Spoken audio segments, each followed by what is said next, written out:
Alright, we're going to look at the Great Depression and how it meets World War II. Basically, we are looking at why in the world did another war happen and how did we get to that point. But to start, we got to figure out how the Great Depression links into it and how America changed because of all of the economic impact that was caused during this time. So to start, our main question is, how is the Great Depression and start of World War II related? So how is the Great Depression and start of World War II related? We're first going to look at the Great Depression. The Great Depression officially began on one particular day, and that is known as Black Tuesday, October 29th, 1929. That is the day that the stock market crashed and Americans lost $40 billion of personal investment. Now, the stock market is basically this investment area where you can put your money into a growth of a company, and by putting in so much money, you can get so much money in return if it grows. Now, if it doesn't grow, then you lose money. So what happened was on Black Tuesday, people who had all this investment in these stocks for companies, hoping to see growth, actually saw all the stocks plummet and fall more than any other time in history, and they lost billions and billions of dollars. Unemployment was set off with 1/4 of America out of jobs by 1933, and Herbert Hoover was the president at the time. He was unable to handle it, so the people of America said, hey, we need a new president who can actually do some good for America and get us out of this pit, and that was FDR. He promised a New Deal to get workers working again. And this New Deal was a series of programs that put money into job markets, other aspects of the economy to help it grow. Okay, now you're probably thinking, well, what actually caused it? There's a day named Black Tuesday, but what actually happened to get to Black Tuesday? Well, people used something called loans after World War I to build their lives again, but many didn't pay loans back in time. So imagine Germany, for instance, and Britain in World War I. They were given loans by America to build their artillery, to build their military, and they were required to pay us money in return over a series of years. And people can do the same thing. If you go to the bank and say you need a loan for a car, they will give you the money that you need up front for it, and then you pay it back as you can. However, people weren't paying it back, which caused a crash. Now, banks failed too, because when you put your money into a bank, you believe it to be backed, so that you'll get your money back when you need it.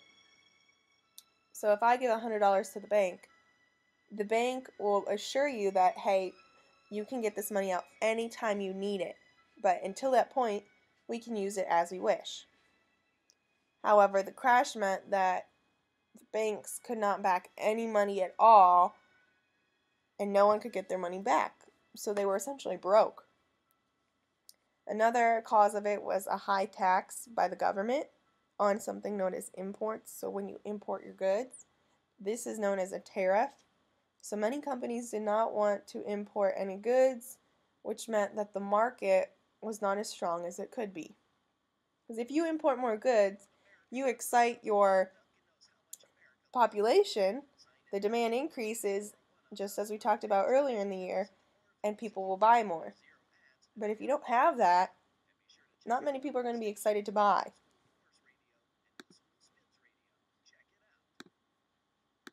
So, FDR comes into play, the president after Herbert Hoover, and he declares war on the Great Depression, which basically means he just says, we're going to fight this Great Depression and make sure it ends.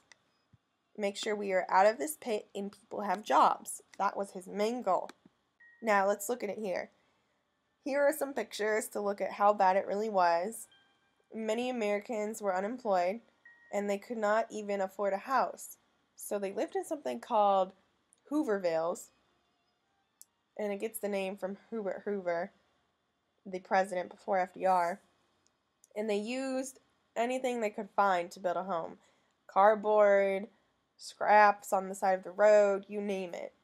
And they lived in these shanty towns searching for jobs. So many people would travel many miles to find a job.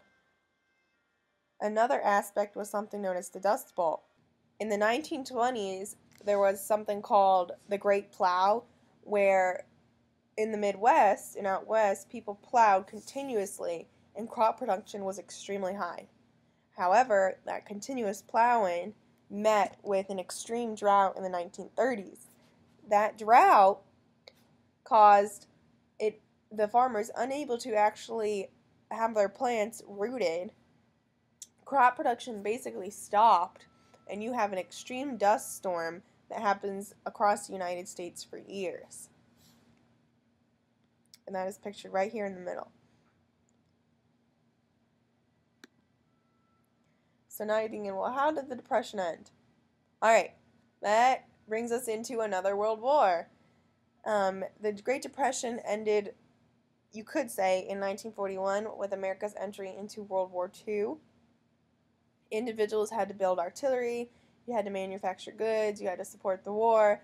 All that meant more jobs, putting money into the economy, and that eventually kept the economy going.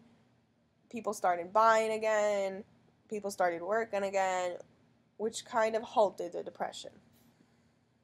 Alright, during the 1930s, Adolf Hitler came into power in Germany. He was the Chancellor of Germany.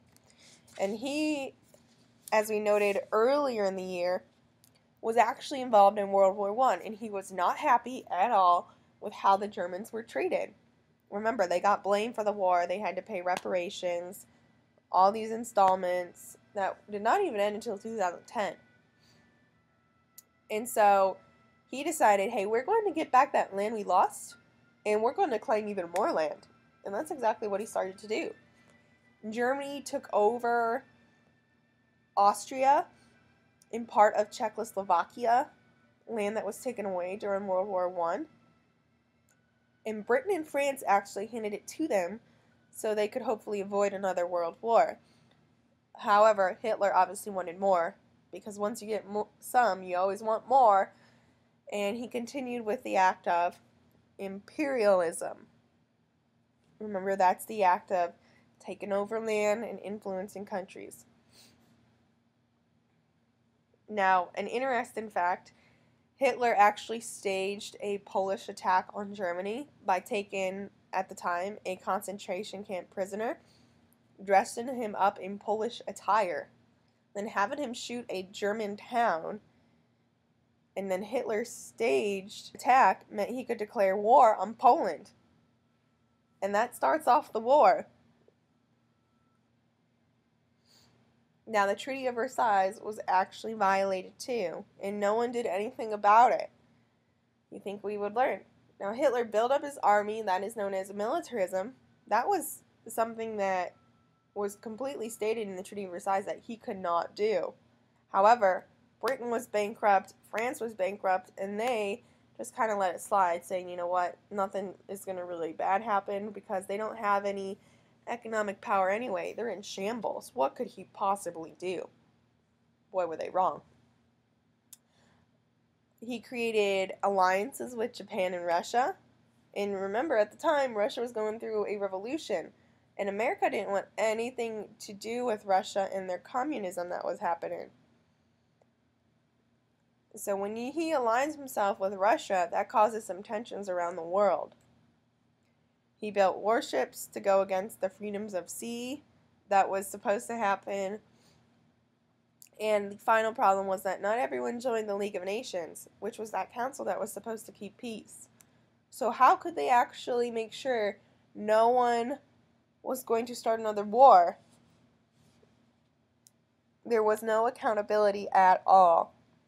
So all that comes into play to start another. And that is the start of World War II. Later we'll get into the attack of the United States.